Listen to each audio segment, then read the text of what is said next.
Irmãos, assim diz a palavra do Senhor em Êxodo, capítulo 6, 2 a 13. Falou mais Deus a Moisés e lhe disse: Eu sou o Senhor. Apareci a Abraão, a Isaque e a Jacó como Deus Todo-Poderoso. Mas pelo meu nome, o Senhor, não lhes fui conhecido. Também estabeleci a minha aliança com eles para dar-lhes a terra de Canaã, a terra em que habitaram como peregrinos. Ainda ouvi os gemidos dos filhos de Israel, os quais os egípcios escravizaram, e me lembrei da minha aliança. Portanto, dize aos filhos de Israel: Eu sou o Senhor, e vos tirarei debaixo das cargas do Egito, e vos livrarei da sua servidão, e vos resgatarei com braço estendido e com grandes manifestações de julgamento. Tomar-vos-ei para o meu povo, e serei vosso Deus. E sabereis que eu sou o Senhor vosso Deus, que vos tiro de debaixo das cargas do Egito, e vos levarei à terra, a qual jurei dar a Abraão, a Isaque e a Jacó, e vou-la darei como possessão. Eu sou o Senhor. Desse modo falou Moisés aos filhos de Israel, mas eles não atenderam a Moisés, por causa da ânsia de espírito e da dura escravidão. Falou mais o Senhor a Moisés, dizendo: Vai ter com Faraó, rei do Egito, e fala-lhe que deixe sair da sua terra os filhos de Israel. Moisés, porém, respondeu ao Senhor, dizendo: Eis que os filhos de Israel não me têm ouvido. Como, pois, me ouvirá Faraó? E não sei falar bem. Não obstante, falou o Senhor a Moisés e Arão, e lhe deu um mandamento para os filhos de Israel, e para Faraó, rei do Egito, a fim de que tirassem os filhos de Israel da terra do Egito. Tem aqui a leitura da palavra do Senhor, vamos orar. Ó Deus, damos graças por essa noite e pedimos que o Senhor agora abra o nosso coração.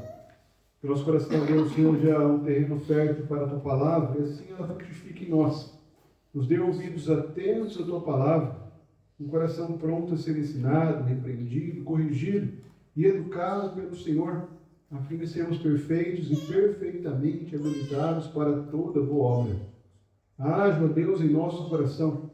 Revela-nos agora no Teu Filho Jesus, na Tua palavra, a fim de que nós confiemos cada dia mais nele. É assim que nós oramos, por meio de Jesus. Amém.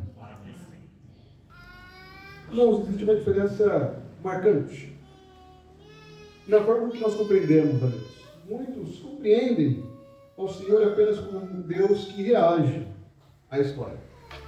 À medida que nós tomamos decisões e que agimos, Deus está pronto para reagir e corrigir ou repreender o seu povo.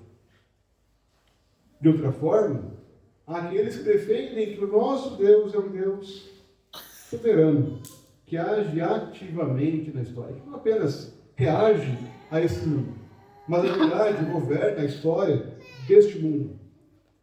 E era essa a necessidade de correção que o povo de Israel precisava no deserto. Como sabemos, esse texto, Êxodo capítulo 6, não foi escrito para aquele povo que estava ainda cativo no Egito. Não foi no Egito que o povo recebeu essa palavra de Deus. Na verdade, Moisés registra, tempos depois, a revelação de Deus. Mostra aquele povo que havia sofrido tanto no Egito, as promessas do Senhor.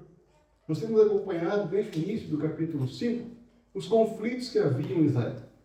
Vimos como a palavra do Senhor trouxe maior repreensão ao povo de Israel, uma opressão maior.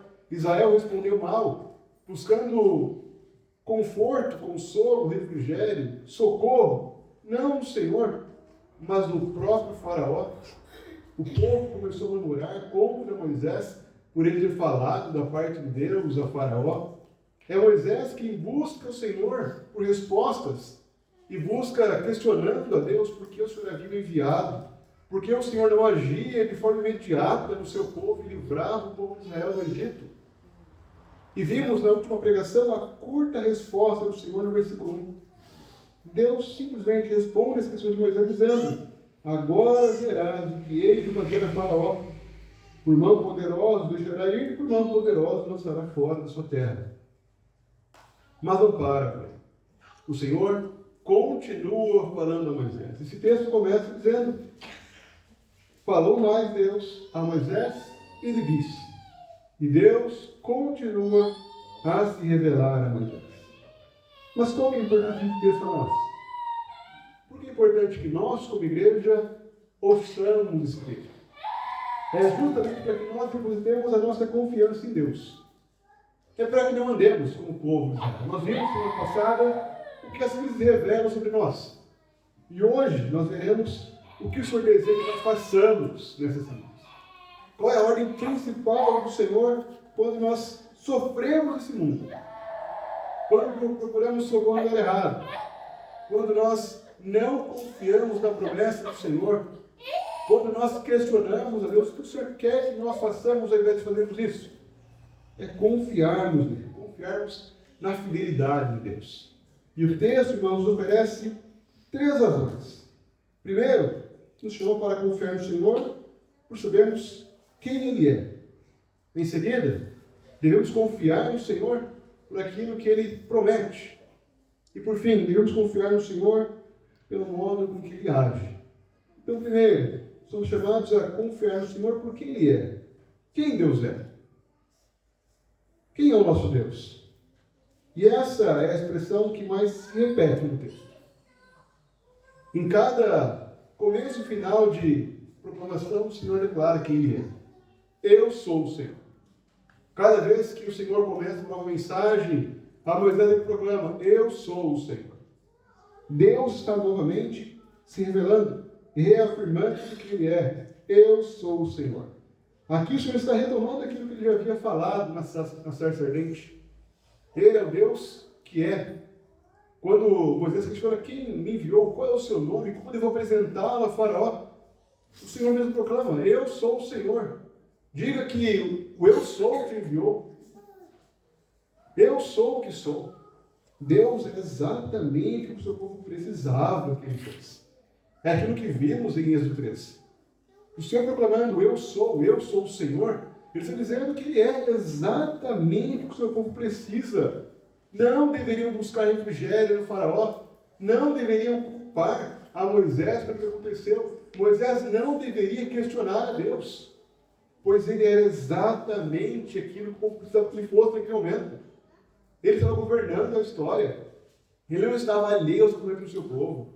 Ele não estava surdo ao clamor de Israel. Ele não estava distante daquela audiência entre Faraó e os capatazes de Israel. O Senhor não estava distante de Moisés quando o povo culpou a Moisés pelo aumento da opressão.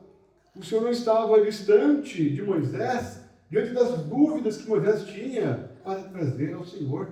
Em todo momento ele estava próximo. E ele começa a relembrar a própria história de sua revelação. Aparecia a Abraão, a Isaac, a Jacó, como Deus Todo-Poderoso. Mas pelo meu nome, o Senhor não lhes foi conhecido. Deus já havia se revelado no passado. Abraão, Isaac e Jacó conheciam a Deus. Mas o conheciam como Deus Todo-Poderoso. Essa é uma expressão recorrente em Gênesis. Por conta de Moisés escrever aquele livro, é também comum que nós vejamos o Senhor em caixa alta, como temos visto aqui em Êxodo. Mas sempre que nós vemos uma proclamação da palavra de Abraão, ou do Senhor falando a Abraão, ou Abraão falando a Isaac, Isaac falando a Jacó, nós vemos a própria manifestação desse Deus.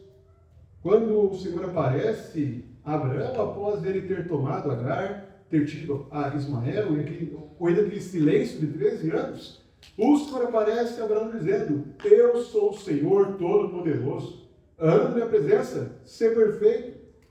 Quando o Senhor vai, quando Isaac abençoar a Jacó, ele também proclama a bênção do Deus Todo-Poderoso sobre seu filho, a fim de que Jacó parta para Padã Arã em busca de uma esposa.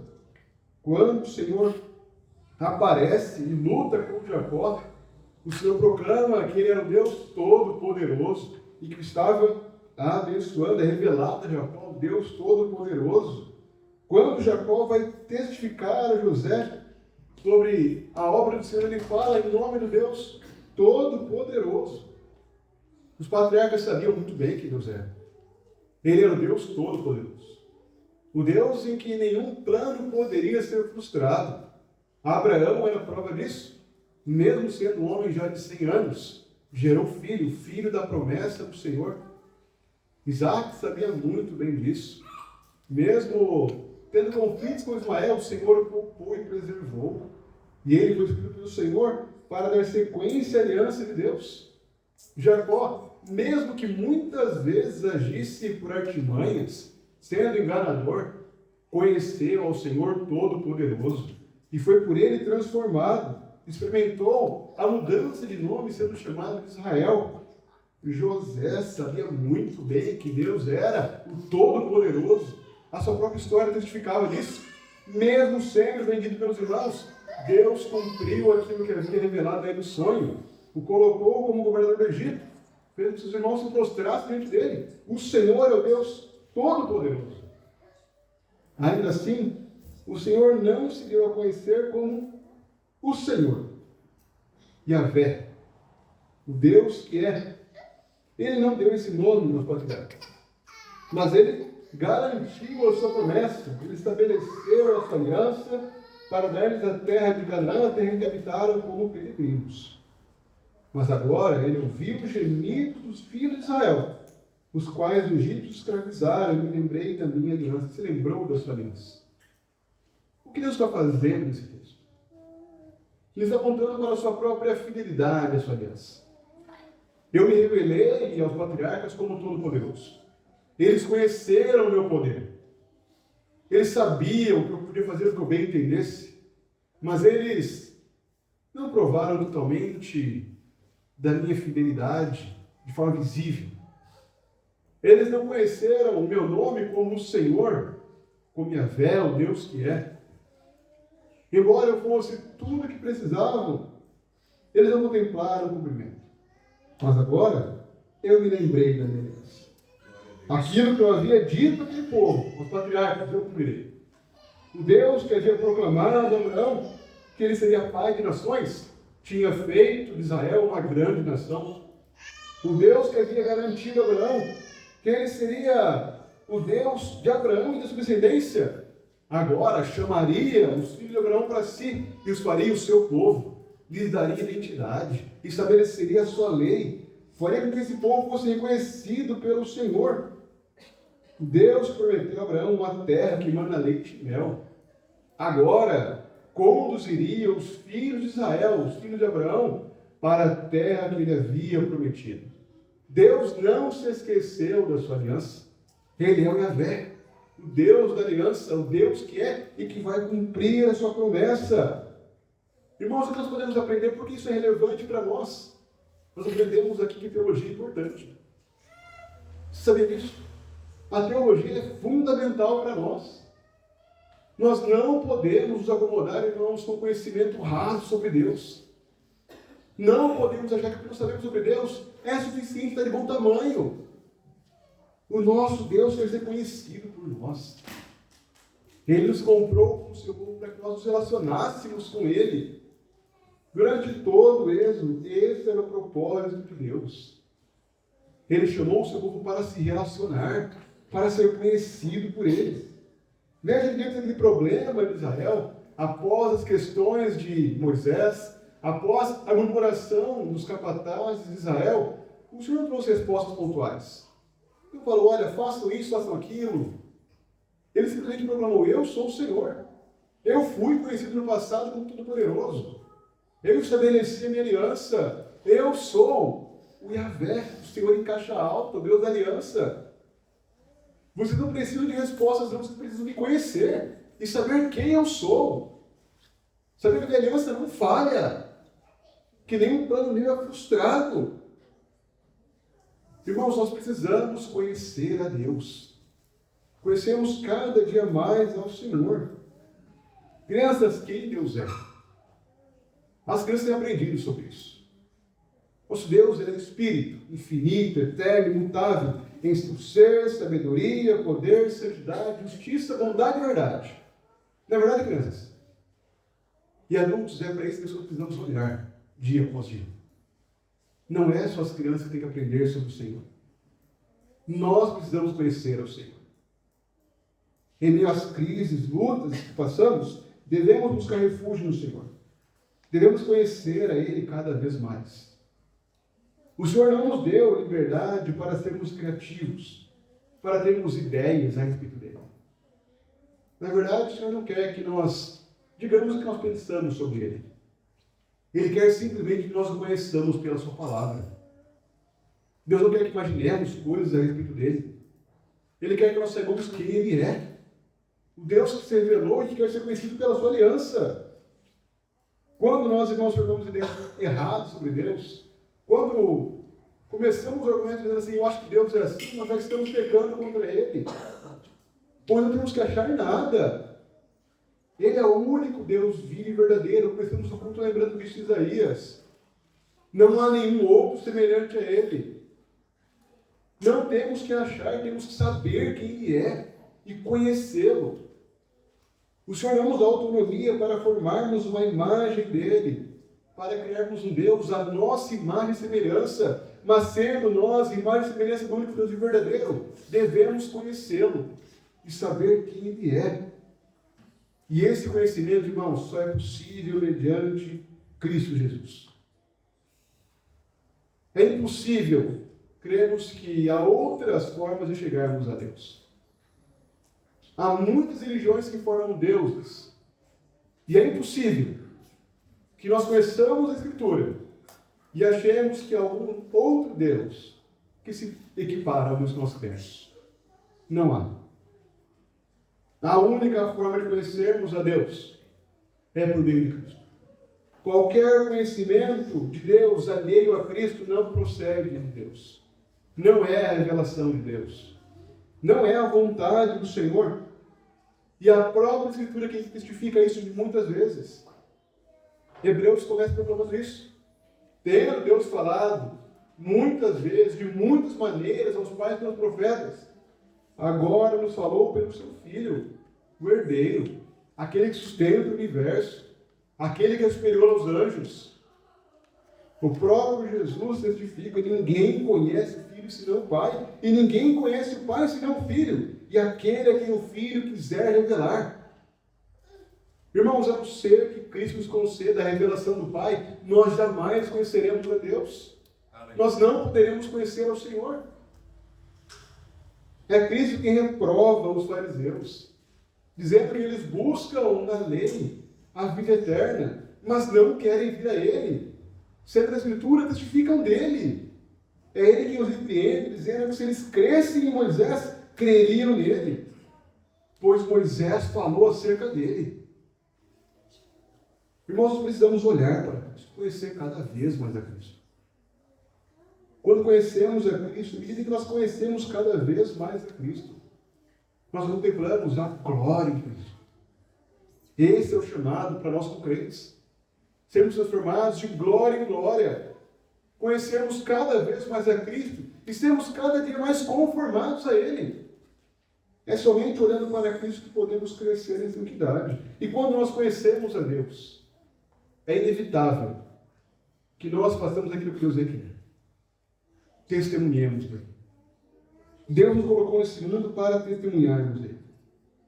Se você conhece o Deus verdadeiro, se você conhece o único Deus vivo e verdadeiro, se você agora tem o conhecimento de Deus por meio de Cristo, é inevitável que você testemunhe desse Deus na sua casa. Pais, se vocês conhecem o Senhor, falem isso aos seus filhos. Exponham e façam o Senhor conhecido aos seus filhos. Um dos principais textos que falam sobre o dever de ensinar os filhos, sobre inculcar a palavra dos seus filhos, o Deuteronômio 6, começa dizendo a mesma coisa. O Senhor, o nosso Deus, é o único Senhor. Essa era a confissão básica de fé da lei. Nós conhecemos a Deus, o nosso Deus, e Ele é único. E essas palavras devem ser inculcadas nos seus filhos. Devem falar sentado na sua casa, andando pelo caminho, ao deitar e levantar. Você deve fazer os seus filhos conhecerem cada vez mais ao Senhor. Então perceba, irmãos, que o nosso conhecimento de Deus não é fundamentado apenas na ordem do Senhor ser conhecido, mas na própria missão que Ele dá a nós. Nós precisamos conhecer o Senhor para que outros também o conheçam, para sermos aptos a fazê-lo conhecido. Isso nos resume na nossa casa. Como crentes que somos, quando conhecemos a Deus, também devemos testificar dele em nosso trabalho, na faculdade, nossa vizinhança, entre amigos. Nós devemos fazer o Senhor conhecido. O Senhor nos chamou para torná-lo conhecido, para proclamar às nações, como cantamos, que elas reconheçam que só o nome dele é santo, que só ele é digno do louvor e da glória. Nós somos o povo dele, chamado para testemunhar dele. Portanto, devemos confiar no Senhor, porque ele é. Quem Deus é? Ele é o Deus fiel à sua aliança. É o Deus que se revela, que deseja ser conhecido pelo seu povo. Em seguida, devemos também confiar no Senhor por aquilo que ele promete, por aquilo que ele garante a nós. Os versículos de número 6 a 9 trazem um dos textos mais belos de todo o livro de Êxodo. O Senhor faz 7 promessas ao seu povo. Ele reafirma a sua disposição de cumprir a sua promessa e libertar o seu povo. Ele começa dizendo: eu sou o Senhor, e vos tirarei de debaixo das cargas do Egito. O fardo sobre vocês agora será retirado. Vos tirarei debaixo das cargas do Egito e vos livrarei da sua servidão. Vocês não serão mais escravos. E vos resgatarei com braços estendidos e com grandes manifestações de julgamento. Eu vou julgar o Egito. A minha mão poderosa será visível e eu vou resgatá-los. Eu serei o resgatador de vocês. E aqui é uma linguagem belíssima também de todo o Pentateuco, pois o Goel, o libertador, o resgatador, é aquela figura que Deus cumprindo em nós.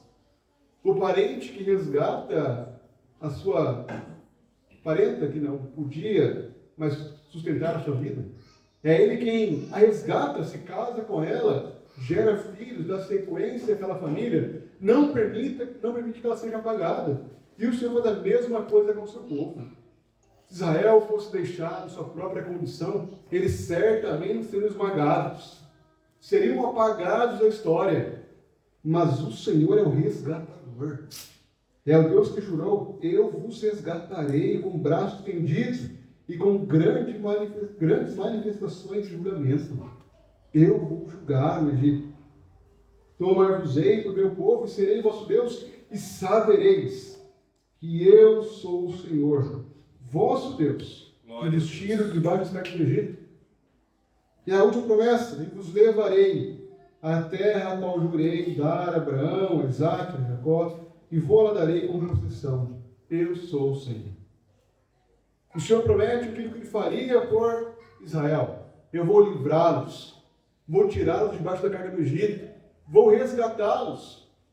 Ele promete aquilo que ele faria em Israel. Ele os tomaria como seu povo e seria o seu Deus. Eles saberão que eu sou o Senhor. Eu vou levá-los até a terra que jurei dar a Abraão, a Isaque e a Jacó. A expressão literal aqui seria: eu levantei as mãos. Eu jurei de mão erguida que eu cumpriria isso, e eu vou cumprir. Eu não minto, o Senhor não mente. Irmãos, o que nós vemos aqui é uma antecipação do próprio Evangelho. O que nós temos em Cristo é exatamente o cumprimento disso. O cumprimento definitivo. Quem nós éramos? Nós éramos escravos do pecado. Estávamos fadados a ser esmagados pela nossa própria miséria, pela nossa própria pecaminosidade. Nós jamais seríamos libertos do pecado. Jamais faríamos aquilo que você quer de nós, se não fosse pela sua graça. É impossível ao homem libertar-se por conta própria da escravidão do pecado. Não há ninguém que possa fazer aquilo que agrada a Deus. Não há nenhum justo, nenhum sequer, ninguém que entenda, ninguém que busque a Deus. É isso que Paulo faz em Romanos 3, citando os Salmos. Toda a humanidade é cativa do pecado, é escrava do pecado. Israel era escravo de Faraó, ele não podia fazer nada. Como poderiam ser libertos, então? É somente por meio do Senhor. O Deus que diz: eu vou tirá-los debaixo da carga do Egito. Eu vos livrarei da sua servidão. Eu vos resgatarei com o braço estendido e com grandes manifestações de julgamento. Deus os resgatou. Resgatou com o braço estendido. Resgatou com grande manifestação de julgamento. Irmãos, o Evangelho proclama isso. Nosso Deus é poderoso para salvar. Aquilo que ninguém podia fazer, o próprio Deus fez. Ele encarnou, se fez homem como nós, suportou a nossa miséria, a nossa fraqueza humana, cumpriu toda a lei de Deus, foi humilhado, açoitado, morreu na cruz, recebeu o julgamento de Deus. O grande julgamento não era apenas no Egito. Cristo foi julgado com um grande julgamento. Foi feito maldito no madeiro. Foi esmagado pela ira de um Deus que é santo. Um Deus que se ira contra o mal, que não tolera o pecado. Cristo foi julgado, irmãos, para que nós tivéssemos o perdão de Deus. Para que nós fôssemos aceitos por Deus. Deus nos resgatou com o braço estendido, com grande manifestação de julgamento. Ele nos tomou por seu povo. E agora Ele é o nosso Deus. Ele é o Deus que agora se fez conhecido a nós. E nós agora sabemos que Ele é o Senhor, o nosso Deus. Nós agora podemos conhecê-lo. Nós agora sabemos quem Ele é, porque Ele se deu a conhecer a nós. Ele nos resgatou e nos fez o seu povo. Veja, irmãos, como é impossível nós temos que conhecermos a Deus, que fomos salvos por Cristo, e não nos relacionarmos com Deus. Não devemos nos acomodar com uma vida confortável, superficial de novo. Nós somos chamados a conhecer ao Senhor, a termos relacionamento com Ele, a conhecermos cada vez mais a Deus, pois é para isso que fomos resgatados. Ele nos tomou como seu povo. Ele quer que nós saibamos que Ele é o Senhor, que testemunhemos dEle. Ele é o Deus que nos levará até que Ele jurou que nos daria. E esta é outra promessa que aparece firme no Novo Testamento. O autor dos Hebreus, ele apela para o mesmo fundamento aqui. Deus jurou. É impossível que Deus minta. Isso, o juramento de Deus que nos daria uma terra, é o que nos assegura que nós chegaremos lá. O nosso sumo sacerdote, Jesus Cristo, já entrou como precursor. Foi adiante de nós. O precursor era aquele que ia diante de uma grande embarcação e amarrava as cordas do cais, para que a embarcação chegasse pouco a pouco para o seu alvo.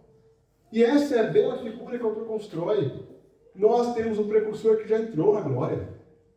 Ele amarrou o nosso barquinho. Ele garante que nós chegaremos lá seguros. Não por conta do nosso desempenho, não porque é algo de bom em nós, mas simplesmente porque Ele jurou. Esse é o ensino principal dessa passagem. Israel no deserto não deveria confiar em si mesmo. Não deveria achar que é pela sua força, mas é somente pelo Senhor que poderiam experimentar a promessa do Senhor. O que Israel faz após essa promessa do Senhor? O Senhor faz 7 promessas a eles. O que eles respondem a isso? O versículo 9 nos diz que Moisés proclamou a palavra a eles, mas eles não atenderam a Moisés, por causa da ânsia do espírito da dura escravidão. Irmãos, o texto não reprova de forma direta Israel. E eu creio que isso acontece justamente porque o Senhor quer que nós nos vejamos no lugar de Israel. Por que nós somos salvos? Como nós podemos ter a certeza de que nós chegaremos à glória eterna? Como é possível que nós, após domingo, ouvirmos a promessa do Senhor a nós e nós ainda pecarmos ao longo da semana? Ainda temos um coração endurecido, às vezes. Ainda não vivemos em perfeição. Ainda sermos falhos. Como é possível que mesmo ouvindo a promessa, nós não creemos nela de forma perfeita. É por conta de sermos semelhantes a Israel. Israel não creu. Por causa da ânsia do espírito e da dura escravidão. Muitas vezes, irmão, a gente ouve a palavra no domingo. Mas a semana é tão complicada que a gente acaba se esquecendo daquilo que ouvimos. Parece que nada mudou em nós. Às vezes a correria, a nossa luta contra o pecado nos faz desanimar, não é verdade? Muitas vezes não temos nem motivação para vir ao culto do domingo, no dia do Senhor. Mas aqui estamos. E estamos não por conta do nosso desempenho. Não porque corremos a toda perseverança, sem desanimar, sem duvidar, sem questionar a Deus nos dias maus. Mas estamos aqui porque nosso Deus jurou. Ele mostra pela sua palavra que a promessa não depende de nós. Não é por conta do nosso desempenho. Não é porque somos bons, porque somos perfeitos em obediência, mas é somente pela graça de Deus. Neste ano ainda já ouvimos uma pregação sobre João 10, onde Cristo proclama ser ele o bom pastor que dá vida pelas ovelhas. E o que vem em seguida é justamente a garantia de Cristo. As ovelhas que o Pai me deu estão em minhas mãos. E ninguém pode as arrebatar de mim, elas pertencem a mim. Irmãos, estamos seguros em Cristo, simplesmente porque Ele é um bom pastor, porque Ele é fiel. Paulo nos lembra disso em Timóteo. Se nós somos infiéis, Ele permanece fiel porque Ele não pode negar a si mesmo. O nosso Deus não muda. Ele prometeu e Ele cumpre. É por isso que nós somos motivados por Ele para perseverarmos, por sabermos que Ele é o Deus que cumpriu. Ele é o Deus que prometeu a Abraão que daria a ele uma terra e nos deu uma terra em Cristo. Ele é o Deus que prometeu a Abraão que seria pai de uma grande nação e Ele cumpriu isso em Cristo, tornando o seu povo um povo grandioso sobre a terra. Ele é o Deus que prometeu que chamaria os descendentes de Abraão para serem o seu povo e Ele seria o seu Deus. E nós que cremos em Cristo fazemos parte do povo da aliança. E agora temos o Senhor como nosso Deus e somos o seu povo, pertencemos a Ele, somos identificados com Ele. E é por isso que vivemos por Ele. Vivemos para Ele. Aquilo que fazemos, fazemos para a glória dEle. Se pertencemos ao Senhor, não devemos fazer nossa vontade. Não devemos viver como bem entendemos. Mas somos chamados para fazermos aquilo que Deus requer. Somos chamados para vivermos para a glória do Senhor. E temos nele o nosso refrigério. Não há nenhuma condição. Deus promete, não coloca nenhum, se vocês fizerem a sua parte. Eu prometo. Mas desde que vocês se mantenham fiéis. Deus não coloca condições. Ele assegura. Eu vou livrá-los. Eu vou salvá-los. Eu vou resgatá-los. Vocês serão meu povo e eu serei o seu Deus. Vocês me conhecerão. Vocês serão levados até a terra prometida. Pois eu sou o Senhor fiel que cumpre a sua palavra. Creiam em mim, confiem em mim. Nós pertencemos ao Senhor. Devemos crer nele, confiar nele. Somos chamados a confiar no Deus fiel. Fazemos isso porque Ele é o Deus que cumpre a sua aliança, fiel à sua aliança. Fazemos isso porque Ele promete isso. É Ele quem prometeu nos salvar. É Ele quem cumpriu essa obra salvadora em Cristo. E fazemos isso confiando no Senhor porque Ele age em nós. Ele atua em nosso coração. O povo não creu, mas o Senhor volta a falar com Moisés.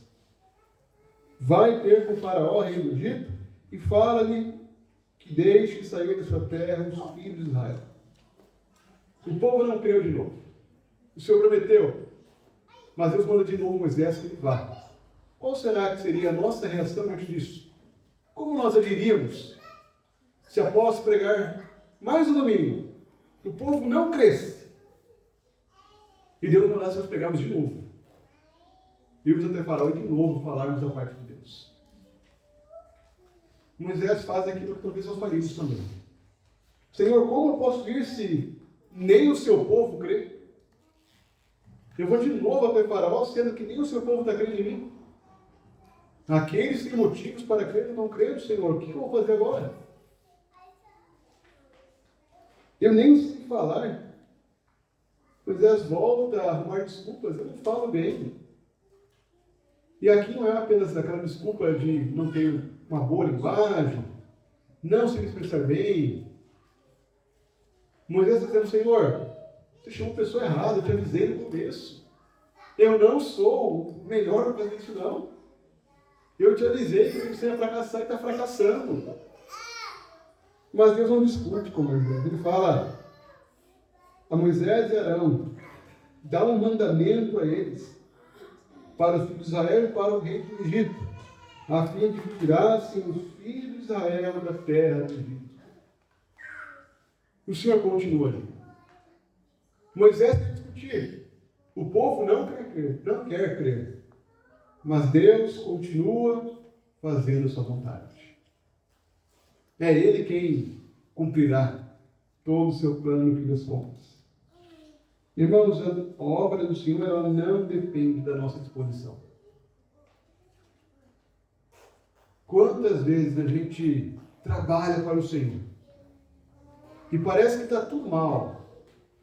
Preparamos para o dominical, preparamos alguma atividade com as crianças, com os jovens da igreja, e parece que tudo saiu meio que atrapalhado, fora dos planos.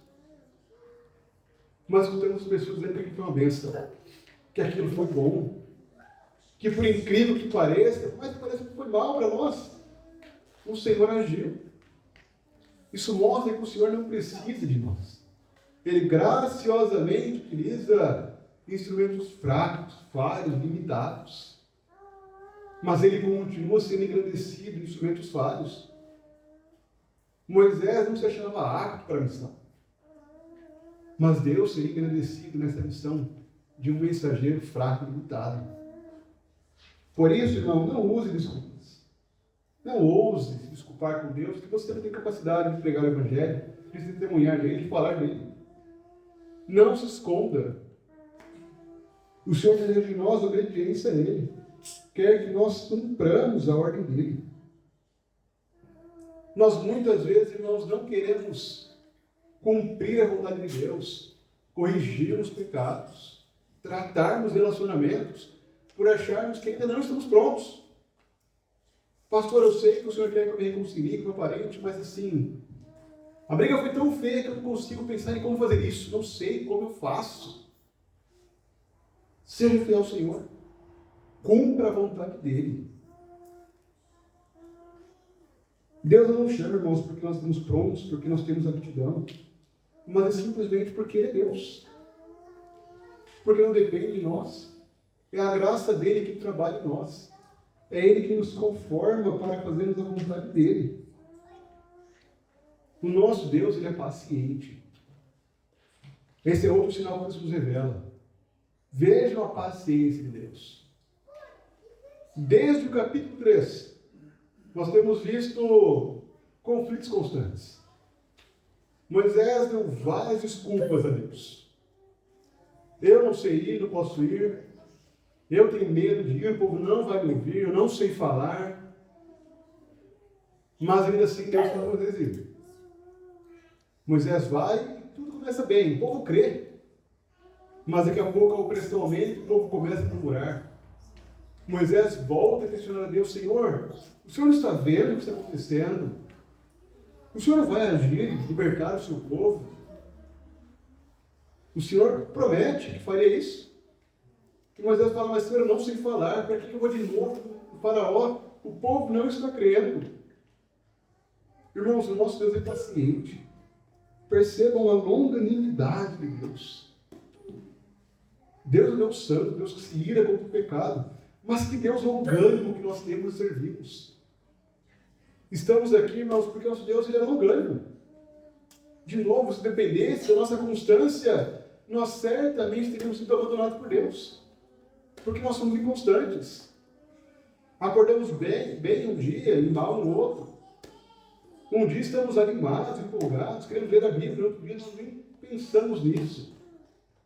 Estamos desanimados, abatidos. É por isso que a obra do Senhor não depende de nós. Pois nós não somos confiáveis. Se a salvação dependesse de nós, irmãos, nós já estaríamos perdidos.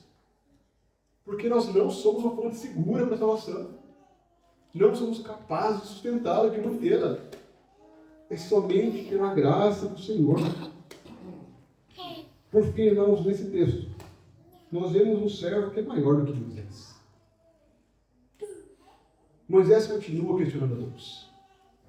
Continua discutindo com Deus. Mas há alguém que é superior a Moisés. E não é nenhum de nós. Cristo é o Filho perfeito. Aquele que proclama, Pai, aqui estou, para fazer a tua vontade. Envia-me, eu cumprirei a tua vontade. Enquanto Moisés achava desculpas, Cristo é aquele que proclama, eis-me aqui, para fazer a tua vontade, ó Deus. Irmãos, que confiança, que segurança nós temos em Cristo. Que consolo é pertencemos ao Salvador, que não é limitado e fraco como nós. É termos refúgio em Cristo Jesus, que é fiel a nossa promessa. Somos chamados, irmãos, a confiarmos nele, a descansarmos nele. Porque se dependesse de nós, estaríamos perdidos. Mas graças a Deus por termos a Cristo Jesus. Por ser ele perfeito em tudo. Por ser ele o sumo sacerdote que nos socorre, a quem buscamos para alcançar misericórdia e graça em ocasião oportuna. E é ele que procuramos quando precisamos de refúgio e consolo. Devemos confiar nele. Por isso confiemos no Senhor. Confie no Deus que é fiel à sua aliança. Porque ele é. Ele é o Deus que se lembra da sua aliança. Porque ele promete, e a sua promessa é segura, ele jurou e vai cumprir. Porque ele é Deus que age em nós, com paciência, com longanimidade, suporta nossas falhas e continua fazendo a sua obra em nós. Louvemos o nosso Deus pela sua obra em nós. Vamos orar ao Senhor.